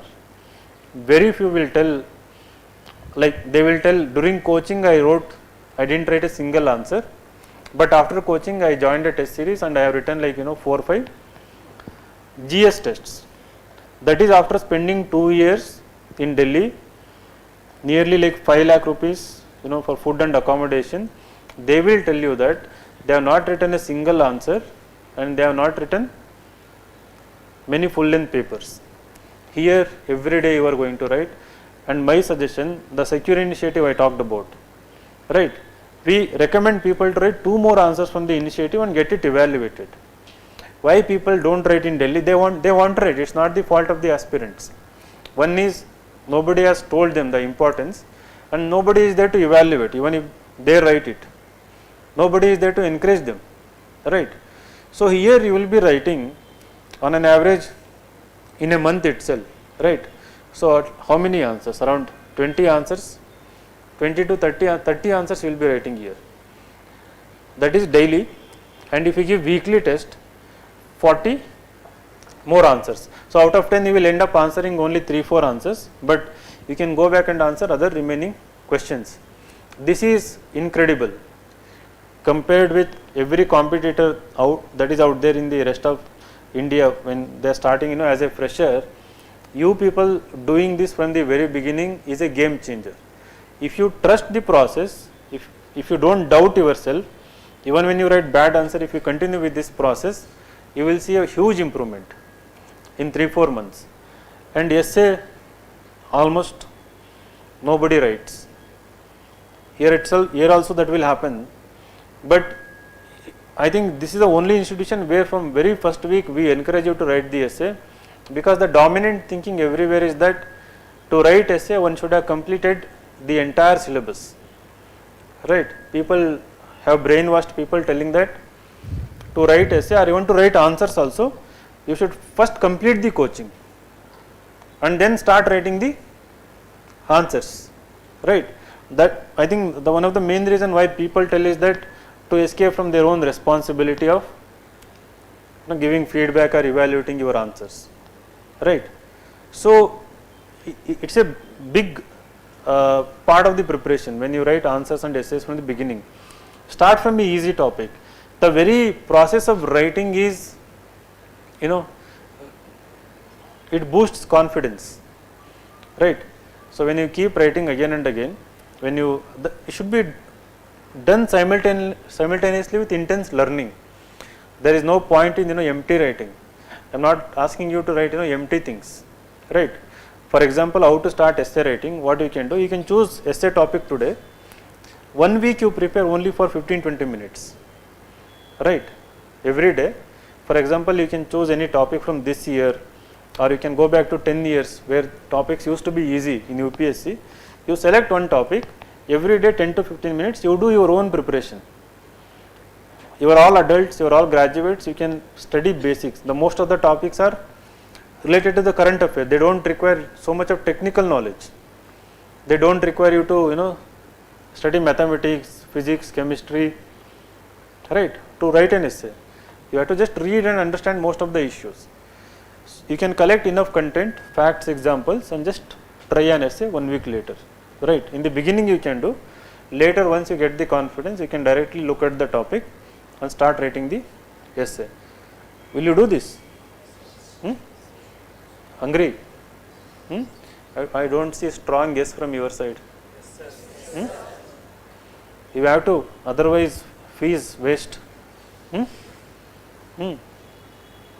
So all the fees you pay will go waste if you don't follow any of the things I talked about in the class, right? So there is no one secret here. There are so many factors, but definite factors which will help you crack these examinations. But one of the fundamental aspect is knowing basics. Second, ability to write answers, solve questions. So this practice component should be daily routine for you. A single day should never go without practice of any questions, right? You have to practice. So whatever you hear in the class, whatever you read on your own, pick up questions. There are like thousands of questions from previous years and the question banks I mentioned. And on our website itself, there are like literally thousands of questions. So in 10 months, you have 5,000 current affair questions, right? Imagine, like, since so many years we are posting so many questions, and then we post 5 static questions also every day. For so many years we have been doing that. So there are compilations which have thousands of questions on every imaginable topic, right? So you have to take them and keep solving them again and again and again. Once you start improving the skills, once you start sensing that you have improved in the skills, that gives the confidence. Once you get the confidence that you are going to crack the exam, you will be unstoppable, right? I mean, the beginning stage is that. Once you get the confidence, that will keep you going, because again we are here to keep pushing you. In this process, we will identify the most potential students. How do we identify? Not by teaching in the class, by shortlisting those people who keep coming to us, right? So if 10 people are coming, I will know that 3 people are definitely going to crack this examination. In fact, I have been known to predict result in this examination. This is not astrology. Based on your hard work, based on the way you conduct yourself, based on your commitment, right, the quality that we see from your work, we will be able to for sure tell you that you are definitely going to crack this examination, and that will happen only with familiarity building between you and your mentor and you and me, right. It won't happen otherwise. You might surprise us, but that is the way it happens, because it's a two-way process. So like 1 year ago in Davangere we had a session with Prajavani we were doing. So in the public I told 1 year before Avinash wrote 6 months before he wrote the exam, that this year one boy from Davangere will get top 10 rank. So he got in top 40, rank 31, but I was so sure that he was going to get a rank in top 10. How? Because every week he used to meet me with his answers and essays, every week in the OGP program, right. And over the period of time I got the confidence that no, his scores were in prelim test 120, 130, right. So he was always, these people are like no nonsense people, like just committed. They don't think about anything else, and they don't think about anyone else. So in and out they are just thinking about how to improve, how to get better. They want us to identify mistakes. They are not coming and showing their essay or answers to prove that they've already written the best. They are not coming and showing it to impress us that I have written well, you just see it. They are coming and showing to get feedback, that somehow you identify mistakes, right. People with this mentality inevitably crack this examination. That is what I have seen and that is what I have experienced. It's not a rocket science for you, right. You can be like that. Everybody sitting here can be like that. But something prevents you from doing that. Identify what is that. What is preventing you from doing these things, right. If you don't address them, I am going to be very blunt, you are wasting your time here, right. Mere learning in the class might help you crack a clerical exam. Worst case, KS exam also you might crack. But for UPSC, personality plus knowledge, this combination is very important, right. So here we will facilitate that. We are always forthcoming for that particular, because we understand that is very important and we are available for that. And if you can make use of it smartly, you can make it very short and sweet journey and you can crack this examination in one attempt. And because most of you are from Karnataka, I would like to say that now KPSC, there are certain reforms have taken place, right. Interview marks is reduced to 25 marks, and it is you, the OGP student, who is writing everyday answer, every weekly test, has the highest chance of getting selected in KPSC examination, right, because you are the competitor for other people. You can get your rank in mains itself in KPSC, right. So through UPSC syllabus 80% we will be covering through the KPSC syllabus also, right.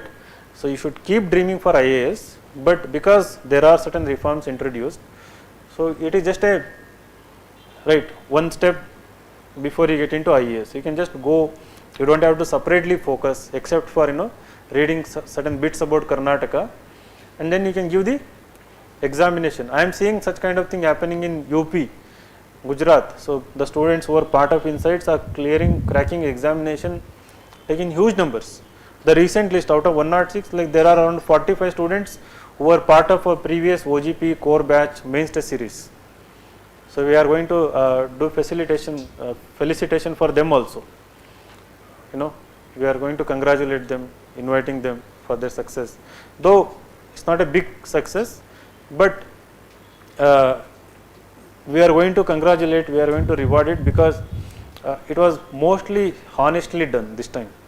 It was because, for example, there is a rank to Chikkappa Naika. he got second highest score in the KPSC. He was OGP student. He went to UPSC interview. It's purely 100% through merit that he has got the rank. So he is getting the Tahsildar post. So there is no other shortcut, nothing. So he did well in mains. He got decent marks in I don't know how much marks he got in interview, but in mains he has got the highest marks, second highest marks. So one more girl, Divya, like she was like OGP core student. She got fourth highest marks, right? The fourth rank also, like Spurti, she was there in the last core batch. In top 10, 8 students were the previous OGP or core batch, OGP plus core batch students.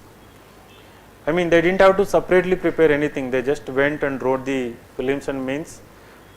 They have got Tahsildar, Assistant Commissioner of Commercial Tax, so many AD posts, right? So if you focus and do at least justice to this OGP program, when KPSC calls, I think at least once in 2 years they will be calling regularly. So you will at least be able to become worst case. Meanwhile, Tahsildars, other things. So don't dream anything below that, right? So IAS must be your dream, but I am just telling that you can secure yourself a job, right? So without stressing out, and then after that you can, as I said in the beginning, so 1 year intense preparation, and then along with the job or higher education you can crack this examination, right? So you are in a good place, and I will assure that everything is not going to be perfect, because I assure you that, I mean, right? So I believe that nobody is perfect and I am not perfect. I won't promise that everything is going to be perfect, but 90% is definitely going to be ensured, everything that we have promised, right? So, and also in this process we keep learning, and we are always open for feedback, and we are so flexible. For example, last OGP we told by next year means your portal will expire, right? But they requested we extended for another 15 days. Some of them were like, no, we want 1 more month. Okay, theek, you get it for 1 more month. So they will come and ask prelim test series, we give prelim test series for free, right? They come and ask for a discount for core batch or main test series, we give it for free. So in that regard, we are like very open minded, very student friendly, and we want to keep supporting you till you get the rank. And ending OGP or starting with OGP doesn't end here, right? We are passionate about making Bangalore really the hub of UPSC preparation, and that can happen only by getting more and more ranks. And I am particularly passionate about making Karnataka as not only hub, but more and more people from Karnataka should get into civil services. Like in the future, I want to see 50-60 toppers from Karnataka. So now it is in the range of 30, and that was made possible, as people say, because of insights, right? Earlier we used to have like around 10 ranks. So since 2016 we are seeing it like tripled the number, because people didn't have to go to Delhi, like they were able to access every kind of core test, main test, prelims, test series in the offline mode, get the guidance, and you people are going to have it. So I want to see at least 60 plus ranks in next 2 to 3 years from Karnataka. Of course, we have students from all parts of India. I wish them also, but always. So we have this soft corner for our own language and our own state. And like I am on a Twitter. I have followers from all over India, like 80,000 followers on Twitter. I have like started in January, getting many followers. I had an account, but I was not active about UPSC. So I started talking about UPSC in life in general. I started getting followers on Twitter. So 80,000 followers are there. For an UPSC guy, it's a big number, right? Many IAS officers also don't have those many numbers. So celebrity IAS officers have some celebrity officers. Of course, they don't need followers on Twitter. They should not be on Twitter actually, if you ask me. That's what. So you have access to experience, guidance. So it is up to you. When parents come and ask, I tell it's all up to your child, up to your kid. So if they are smart and can make use of the things, they will get the rank. If they are not willing, then it's very difficult. Any doubts?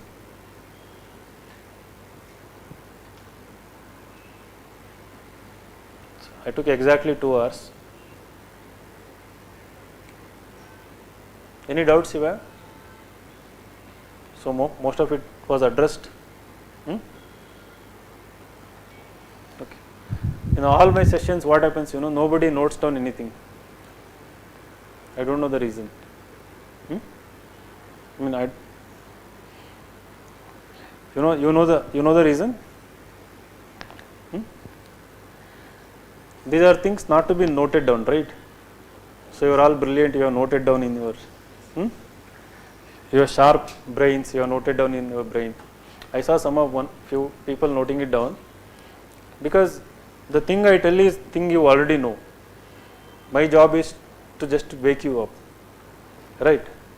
To keep reminding you that these are important. But if I am giving you facts, like as I asked cutoff, what was the cutoff, then people will note it down. For general merit, last year prelims, this was the cutoff. So this year the predicted cutoff is this much. So to crack preliminary, how much you have to score? In paper 1. In CSAT, how much you have to score? 60? Good. 66.6. Okay. Everyone keeps coming and telling me I am in the border, I am getting 65, I don't know whether I am going to clear or not. So what the worst case, the worst situation an aspirant can imagine is staying in the border, right, cutoff wise. So I tell people CSAT 90 plus should be your target, and paper and prelims 100 plus must be your target, right. So for this year prelims, I am predicting my prediction, like last 3 years I predicted almost accurately, 0.5 marks here and there. So last year I said the cutoff will be between 88 to 90, it was 88.5 I think. So this year I am telling people could be around 82 or 83. Nobody is believing, because everyone is telling I scored 90 plus but I haven't cleared, I scored 100 plus I haven't cleared. But I am sticking by my prediction, around 82, 83 is going to be the cutoff. In worst case, it won't be 85 plus out of 200 marks in paper 1, right. So all you need to do is, as I said, focus on fundamentals, basics, keep giving the test. So scoring 90 plus won't be that difficult, because see, in our institution, another, I am very proud of one thing is that usually most of the institutions will have 1 or 2 very good faculties. Based on that, they will try to sell the idea that the institution is good.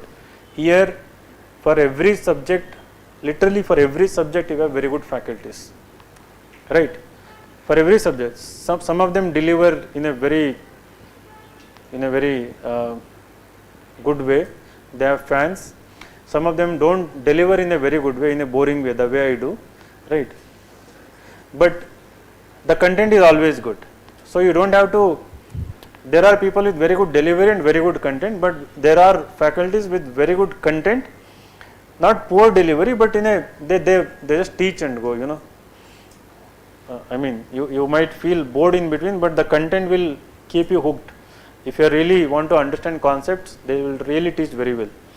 So you have to really, attend every class. If you are a totally fresher, you will get most of the content. For example, Manjunath sir, Indian Polity. So this year, one general feedback I got was that out of, there were like around 14 tests or something, literally like 12 to 13 questions came straight from his notebook. He doesn't repeat only Lakshmikant, he doesn't repeat only, there is one more polity faculty, Nikhil sir, he also, right, he teaches political science. So both are equally brilliant. So what they teach is that they get into the analysis also. They don't give you mere facts in the class, tell you that this is important. They will ensure that you are getting ready for answering mains question also, and getting ready to apply the concepts in day-to-day current issues also, where you read polity and other things. They are constantly updated. So again, it comes down to you, how much you are willing to make use of these things. Imagine a national law school student who get gold medals, they coming, choosing, there are so many IIT students and all important institutions, top institutions, sitting in the class, despite knowing the law, despite knowing everything, and going through this process. It shows lots of humility from their side, and more than humility, it is they have understood the importance, right? They have de-linked their graduation from the UPSC preparation, so they don't link them. So otherwise they wouldn't attend most of the classes, right? It's a new process. And luckily for us, National Law School is nearby, so they come, and so most of them are able to reach till interview. Some of them are getting ranks, and similar thing is happening with all the colleges. Again, those who are what? Those who have all the qualities I mentioned in the classroom, right? I see everyone is appearing smart here in the class, right? Smart, brilliant, hardworking. So don't let it fade.